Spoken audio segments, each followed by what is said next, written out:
विश्वानि देव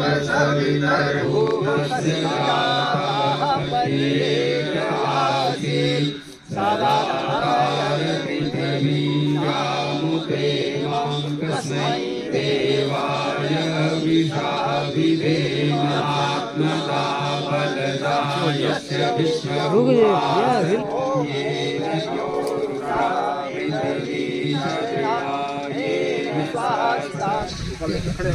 मा जात वेदस्ति वेदस्वदस्व चेदवदय चास्मान् प्रलया पशुभिर्मवर्चसे ज्ञानाद्येन समीदय स्वाहा ये नरनायकी लाभकारी हो भवन हर प्राणधारी के लिए वायु जल सर्वत्र हो शुभ गंध को धारण किए। कि मतलब ये हमारे साथ सुलह समझौता हो गया था। आर्य समाजी विद्वान बताओ हम क्या करें। तो हमारे पूरे देश के आर्य समाजियों ने कहा नहीं, आप संकल्प करिए, हम पूरे देश के 2-2 मंडल की ड्यूटी लगाएंगे। पहली दिन सांकेतिक, तो आज देवी पाटन मंडल और बस्ती मंडल के इतने लोग जुड़े हुए हैं, हर जिले के 1-2-4 लोग आए हैं। तुमने कारण बताया आर्य समाजी से, ये बताया कि भैया हमारा दयानंद आर्य समाज का स्कूल है, यहाँ पर स्कूल के अंदर मुहर्रम में ताजिया रखवा दिए थे श्री संजय तिवारी, और अंदर मांस पकवा रहे थे।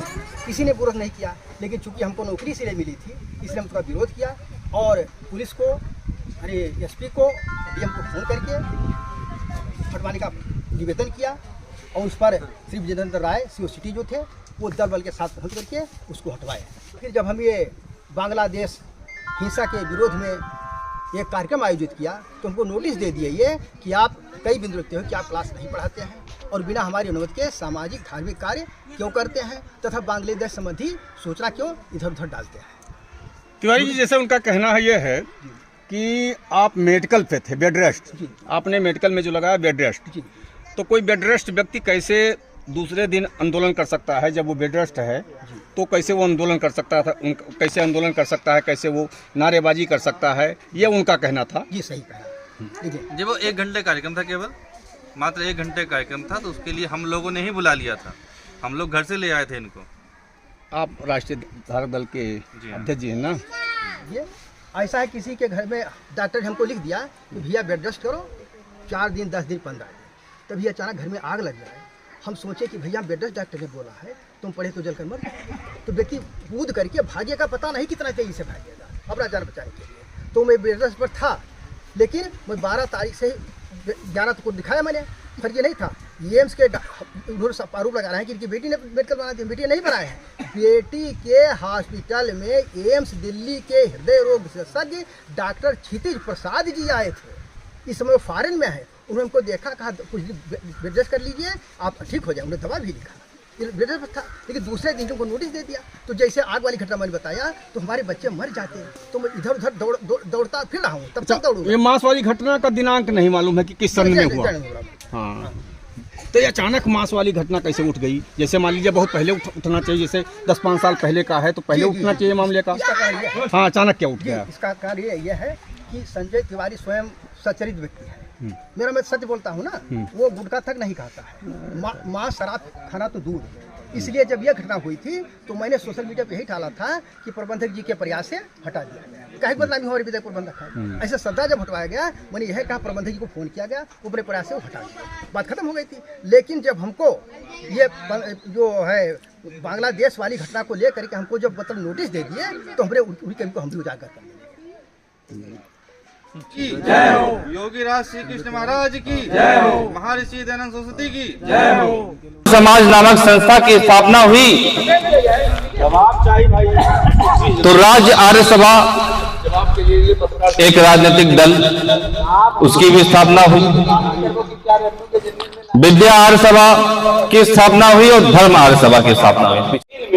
जो विद्या आर्य सभा है उसी के अंतर्गत हम ये डीएवी कॉलेज को देख रहे हैं, उसी के अंतर्गत हम लोग हर जिले में आर्य कन्या पाठशालाओं को देख रहे हैं, उसी के अंतर्गत हम लोग तमाम से गुरुकुल और आर्य पाठशालाओं को देख रहे हैं।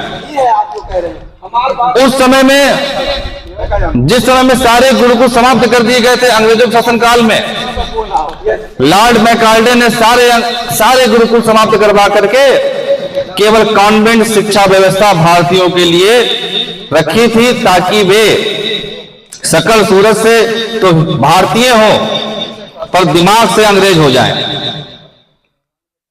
उस समय कोई और नहीं, केवल आर्य समाज सामने आया।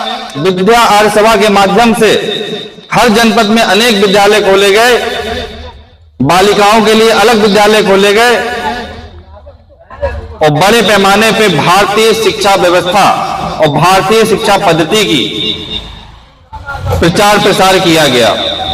वेदों का, शास्त्रों का, भारतीय इतिहास का प्रचार प्रसार हमारे विद्या आर्य सभा, डीएवी कॉलेज, आर्य कन्या और अनेक गुरुकुलों के माध्यम से किया गया। सन 1913 में मोहनदास करमचंद गांधी जी दक्षिण अफ्रीका में आंदोलन कर रहे थे। उस समय अचानक से उनको धन की कुछ आवश्यकता पड़ती है। जब धन की आवश्यकता पड़ती है तो वे श्रद्धानंद जी को याद करते हैं। श्रद्धानंद जी एक महान आर्य समाजी थे, दयानंद के शिष्य थे और गुरुकुल कांगड़ी हरिद्वार में एक बड़ा गुरुकुल चला रहे थे। वो उस समय का पहला गुरुकुल था पूरे भारतवर्ष में, उस समय का पहला गुरुकुल था। उस गुरुकुल को वे चला रहे थे और जब उनके पास पत्र आता है मोहनदास करमचंद गांधी जी का कि कुछ धन की आवश्यकता है, तो वे गुरुकुल के छात्रों को वहां गंगा पर बांध बनने के कार्य पर लगवा करके 1500 रुपए और उनके भोजन पानी में भी कटौती करके 1500 रुपए उस समय में सन 1913 में इकट्ठा करते हैं और मोहनदास करमचंद गांधी जी को दक्षिण अफ्रीका भेजते हैं उस पैसे को, ताकि उनका आंदोलन ना रुके। इसके बाद जब गांधी जी भारत आए 1915 में, तो उन्होंने बच्चों के लिए एक आश्रम खोला गुजरात में। 600 बच्चे थे उनके पास में, गांधी जी के पास में। आश्रम का भवन पूरा नहीं बन पाया था, तो ऐसी स्थिति में वे गुरुकुल कांगड़ी में स्वामी श्रद्धानंद जी के गुरुकुल में आके ठहरे। 600 बच्चों सहित सारा खाना खर्चा, सारी व्यवस्था आर्य समाज के लोगों ने उठाई। श्रद्धानंद ने ही पहली बार मोहनदास करमचंद गांधी जी को महात्मा कह के पुकारा था, तभी से उनका नाम महात्मा पड़ा, महात्मा गांधी। इस प्रकार मैंने केवल एक उदाहरण दिया है आर्य समाजियों ने किस प्रकार से कांग्रेस को खड़ा किया था, आर्य समाजियों ने किस प्रकार से कांग्रेस का उस समय साथ दिया था। और इंदिरा गांधी के कालखंड तक, जब तक उन्होंने इमरजेंसी नहीं लगाई थी, तब तक आर्य समाजियों ने कांग्रेस का भरपूर साथ और सहयोग दिया राष्ट्र के हित में।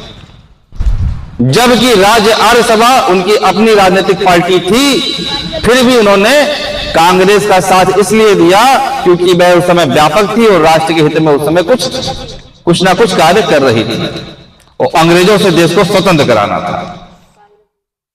ऐसे अनेक उदाहरण हैं, अनेक क्रांतिकारी, सरदार भगत सिंह हो, ठाकुर रोशन सिंह हो, राम प्रसाद बिस्मिल, सुखदेव, राजगुरु, लाला लाजपत राय, मदन मोहन मालवीय, लाखों क्रांतिकारी आर्य समाज ने दिए इस देश को भारत की स्वतंत्रता के लिए, जिन्होंने अपना शीश न्यौछावर कर दिया, अपना सर्वत्र न्यौछावर कर दिया इस देश के लिए। इसके बाद जब से भारतीय जनता पार्टी का गठन हुआ सन 1980 से लेकर के आज तक, और जब से कांग्रेस में एक विदेशी महिला का प्रवेश हुआ शीर्ष नेतृत्व में, उस दिन से लेकर के आज तक प्रत्येक आर्य समाजी केवल और केवल भाजपा का साथ दे रहा है। उसकी अपनी राजनीतिक पार्टियां, उस समय तो एक थी केवल राज्य आर्य सभा, अब तो कई राजनीतिक पार्टियां हैं अपनी आर्य समाज की।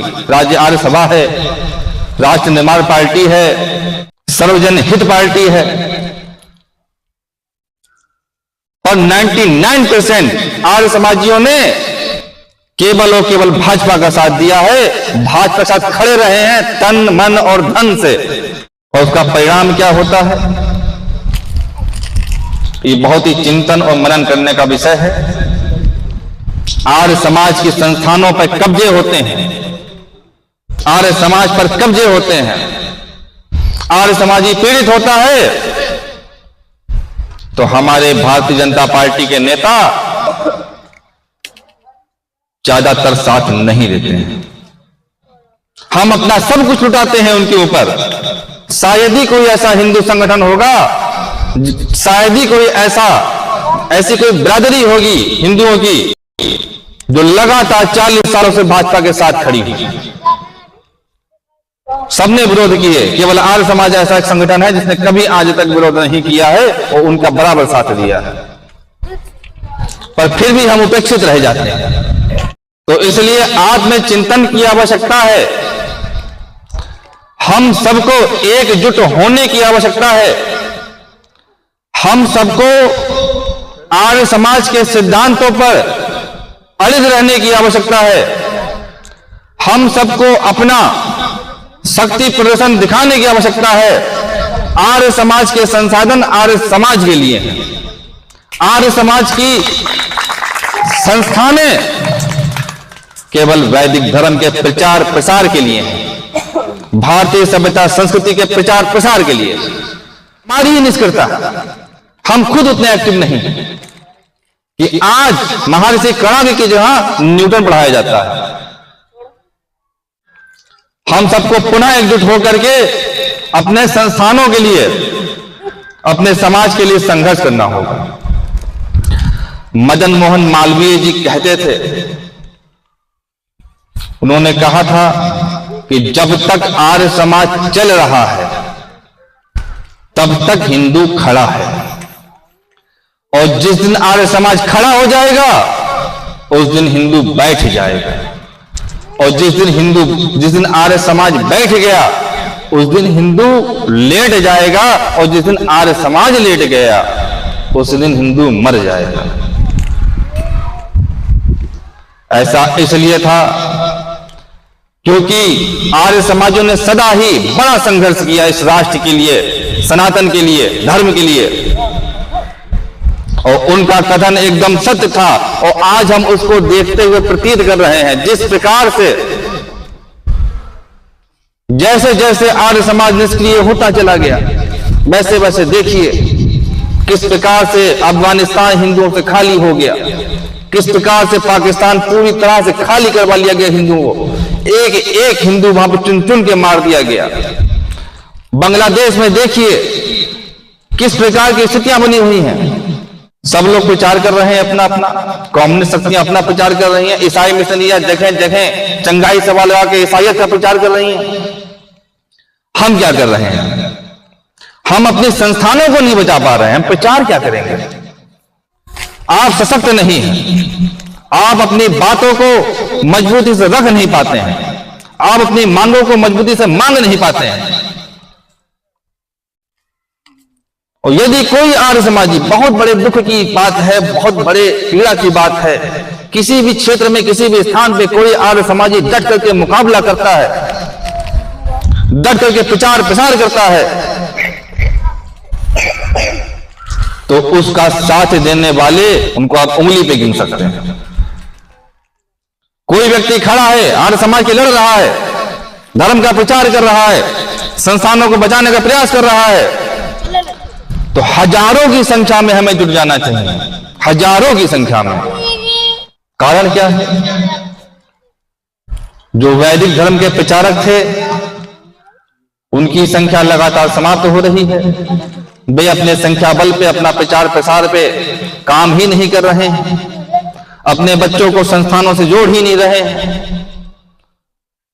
तो आइए हम सब प्रण लें कि हम सब अपनी अपनी संस्थानों को बचाने के लिए, वैदिक धर्म के प्रचार प्रसार के लिए एक लंबा संघर्ष करेंगे, डटे रहेंगे, लगे रहेंगे, और जो भी व्यक्ति हमारे आर्य समाज का, जो भी व्यक्ति वैदिक धर्म के प्रचार प्रसार के लिए आगे आएगा, जो डट के काम करेगा, जो लड़ेगा, जो संघर्ष करेगा, उससे कंधे से कंधा मिला करके लगातार संघर्ष करेंगे और सैकड़ों की संख्या में नहीं, हजारों की संख्या में हम अपनी संख्या बनानी पड़ेगी। बात एक बार सभी लोग मिलकर के पुनः बोलेंगे, भारत माता की, भारत माता की, भारत माता की, वंदे वंदे वंदे। महर्षि देवदयानंद सरस्वती की। अभी करण जी ने आर्य समाज की स्थिति पर प्रकाश डाला और बात कड़ी जरूर है, लेकिन सच है कि जिस दिन आर्य समाज के संस्थानों को सरकार के पक्ष में करके उनसे एड ले लिया गया, उसी दिन आर्य समाज का गिरावट शुरू हो गया। रामदेव जी अभी गुजरात में घोषणा किए हैं कि 100,000 करोड़ की लागत से मैं गुरुकुल का निर्माण करूंगा और जो पुराने गुरुकुल संपत्ति कमाया है मैं सारी संपत्ति गुरुकुल में लगा दूंगा। ऐसे लोग भी पड़े हैं, केवल आर्य समाजी अपने स्थान पर सही हो जाए बस। हम खुद नहीं टिक पा रहे हैं, हम कहते कुछ और है, करते कुछ और है। आर्य समाज के प्रवर्तक ऋषिवर दयानंद सरस्वती ने जो 10 नियम बनाए थे, उन वर्तमान के आर्य समाजियों की उनके प्रति, उन नियमों के प्रति श्रद्धा और विश्वास टिक गया है, डोल गया है, विचलित हो गया है, वो उसको किनारे कर दिए। यदि वे नियमों के साथ होते तो निश्चय ही सभासदों का संगठन मजबूत होता। ये आर्य समाज ही अपने सिद्धांतों से कदाचित विचलित हो। समय का दुर्भाग्य, पदार्थ याद रहा, द्रव्य याद रहा, संपत्ति याद रही, लेकिन सिद्धांत से टिक गए। सिद्धांत शाश्वत होते हैं। सिद्धांत वो ऋषभ ने दिए थे कि सबसे वेद पूर्वक धर्मानुसार यथा योग बरतना चाहिए। न वेद बची न धर्म बचा तो क्या बचा, तो क्यों ना लोग अलग हो जाएं। अलग होने के परिणति है ये है कि समाज कमजोर हुआ, छिन्न भिन्न हुआ, उसकी परिणति हो गई कि हम दुर्बल हुए, और जहाँ संगठन हुआ वे मजबूत हुए। उसकी परिणति है जिसके पास संगठन है वो प्रबल है, वो दबंग है, वो कब्जेदार है, वो दावेदार है। लेकिन जिनका दुर्बल हो गए, जो असहाय हो गए, वो सिद्धांतों से कट गए, हाशिए पर चले गए, अपना जीवन सांसें गिन रहे हैं, सांसें। वो आज समाज संस्था हो या किसी अन्य के बारे में भी आप विचार कर सकते हैं। तो की ज्योति जलती रहेगी। ईश्वर गुरु दयानंद की जय। ईश्वर गुरु दयानंद की जय। गुरुवर ब्रिजानंद की जय। ओम। इस माँ मैं आज कभी भी हूँ बैठ करके उस माँ को हमने कविता गुरु में मिला। उठो दयानंद के सिपाहियों, तेरा गुरु निहार रहा है। आर्य समाज और डीएवी कॉलेज तुम्हें पुकार रहा है। उठो दयानंद के सिपाहियों। अरे प्रथम नमस्ते परमेश्वर को जिसने जगत रचाया। दूजा नमस्ते मात पिता को जिनने हमको जाया। और तीजा नमस्ते गुरु दयानंद को जिनने हमें जगाया। चौथा नमस्ते आप सभी को जो भी यहाँ पर आया। पांचवा नमस्ते कलकत्ता महारानी। पांचवा नमस्ते कलकत्ता महारानी को अशोक शीश झुका। ये एक महिला ने हमको 50,000 रुपये दिए संघर्ष के लिए जी। कि आप संघर्ष कीजिए, आपको न्याय जाएंगे। 5 लाख भेज रही थी, तो उसके लिए पहला उसके सब खर्चा उसी दिया है जी। अरे मांस का बनना सद्दा रखना जो हमने बंद कराया। अरे मांस का बनना सद्दा का रखना जो हमने बंद कराया। बात यही पर बंधक जी के मन को नहीं भाया। और बांग्लादेश के हिंदू रक्षा में मैंने जो सभा बुलाया। भोर पहाड़ ही कारण बताओ नोटिस मैंने पाया। हिंदू विरोधी, हाँ हिंदू विरोधी उनकी मानसिकता हिंदू विरोधी उनकी मानसिकता नोटिस चिल्लाए रहा है। आर्य समाज और डीएवी कॉलेज तुम्हें पुकार रहा है। उठो। और मृदुला आनंद है नाम आपका, मृदुला स्वभाव की देवी। मृदुला आनंद है नाम आपका, मृदुला स्वभाव की देवी। जो भी शरण में आए आपके आनंद ही आनंद देगी। और डीएवी पे अपनी दृष्टि उठाओ और दयानंद की लाज बचाओ। डीएवी पे अपनी दृष्टि उठाओ, दयानंद की लाज बचाओ। भ्रष्टाचारी प्रबंधक को हर बिंदु से जांच कराओ। देवी पाटन बस्ती दोनों, देवी पाटन बस्ती दोनों मंडल चिल्लाए रहा है। आर्य समाज और डीएवी कॉलेज तुम्हें पुकार रहा है। अरे आप चाहे तो बंजर में भी अरे बाग लगा सकती हो। व्यावसायिक पंक्तियां हैं कि आप चाहे तो बंजर में भी बाग लगा सकती हो। आप चाहे तो खारे जल में आग लगा सकती हो। और आप चाहे तो पत्थर को भी अरे मोम बना सकती हो। आप चाहे तो सागर को भी सोम बना सकती हो। आर्य समाज का व्यथित सूर्य, आर्य समाज का व्यथित सूर्य देवी तुम्हें निहार रहा है। आर्य समाज का व्यथित सूर्य देवी तुम्हें निहार रहा है। आर्य समाज और डीएवी कॉलेज तुम्हें पुकार रहा है।